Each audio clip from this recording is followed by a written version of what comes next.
ನಂತರ ಇದರಂತರ ಮತ್ತೆ ಟಾರ್ಗೆಟ್ ಆಗೋರಿದ್ದಾರೆ. ಯಾಕಂದರೆ 16 ಲಕ್ಷ ಕೋಟಿ ರೂಪಾಯಿಗಳು ಈಗಾಗಲೇ ರಿಟರ್ನ್ ಅಪ್ ಮಾಡಿದವ್ರಿಗೆ ಇವ್ರು ಏನೇನು ಮಾಡಿದಾರ, ಯಾವುದರ ದುಡ್ಡು ಉಪಯೋಗ ಮಾಡ್ಕೊಂಡಿದಾರ, ದುಡ್ಡು ಅವು ಉದ್ಯಮಗಳು ಇಲ್ಲಲ್ಲೇ ಹೋಗಿ ನೋಡಿದಾಗ ಡಿಫೆನ್ಸ್ಗೆ ಅದ್ರ ರಫೇಲ್ ವಿಷಯದಾಗ, ರಫೇಲ್ ನಿಮಗೆ ಗೊತ್ತದ, ರಫೇಲ್ ವಿಮಾನದ ನೆಲಗಟ್ಟಲ್ಲಿ ಅದ್ರ ಡೀಲ್ ಮಾಡಿದಂಥವ್ರು ಇವರು ಅನಿಲ್ ಅಂಬಾನಿ ಅವ್ರು ಕೊಟ್ಬಿಟ್ಟಿದ್ರು ಅವರು ಇದು ಮಾಡಪ್ಪ ನೀ ಅಂತೇಳಿ ಫ್ರಾನ್ಸದ ಒಂದು ಕಂಪ್ನಿ ಜೊತೆಗೆ. ಹೀಗಾಗಿ ಆ ಒಂದು ಸಂದರ್ಭದಲ್ಲಿ ಸಾಕಷ್ಟು ದುಡ್ಡನ್ನು ಮಾಡ್ಕೊಂಡಿದ್ದಾರೆ, ಸಾಕಷ್ಟು ಸಾಲನ್ನು ತೆಗೆದುಕೊಂಡಾರೆ ನಮ್ಮ ಈ ಅನಿಲ್ ಅಂಬಾನಿ ಅವರು.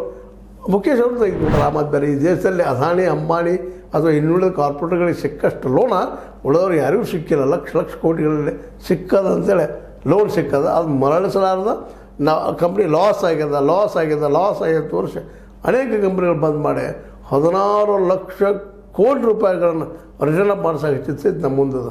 ಹೀಗಾಗಿ ಇವತ್ತು ಏನಾಗಿದೆಪ್ಪ ಅಂದರೆ ಈ ಘಟನೆಯಿಂದಾಗಿ ಅನಿಲ್ ಅಂಬಾನಿ ಅವ್ರ ವಿರುದ್ಧ FIR ನಡೆದದಕ್ಕಾಗಿ ನಿಧಾನಕ್ಕೆ ಕಾರ್ಪೊರೇಟ್ಗಳಲ್ಲೂ ಭಯ ಶುರುವಾಗಿದೆ. ನಾಳೆ ಇವತ್ತು ಅವ್ರ ಪಾಳೆ, ನಾಳೆ ನಮ್ಮ ಪಾಳೆ ಅನ್ನುವಂಥ ಮಾತನ್ನು.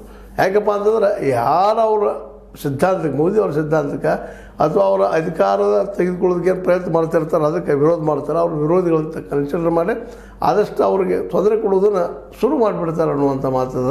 ಈ ದಿಶೆಯಲ್ಲಿ ಅನಿಲ್ ಅಂಬಾನಿಯವರ ವಿರುದ್ಧದ FIR ಬಗ್ಗೆ ಜನ ನೋಡ್ತಾ ಇದ್ದಾರೆ. ಅದರಲ್ಲೂ ಕಾರ್ಪೊರೇಟ್ ಜನ ಇದನ್ನೇನು ಮಾಡ್ಬೋದು ಮೋದಿಜಿಯವರದಲ್ಲಿ ಎಚ್ಚರಗೊಂಡಿದ್ದಾರೆ.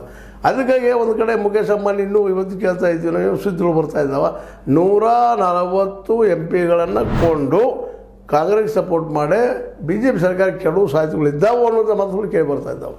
ಈ ನೆಲೆಯಲ್ಲಿ ಇವತ್ತು ಅಲರ್ಟ್ ಆಗಿರುವಂಥ ಕೇಂದ್ರ ಸರ್ಕಾರ ಅಥವಾ ನಮ್ಮ ಮೋದಿಯವರು ಅಥವಾ ನಮ್ಮ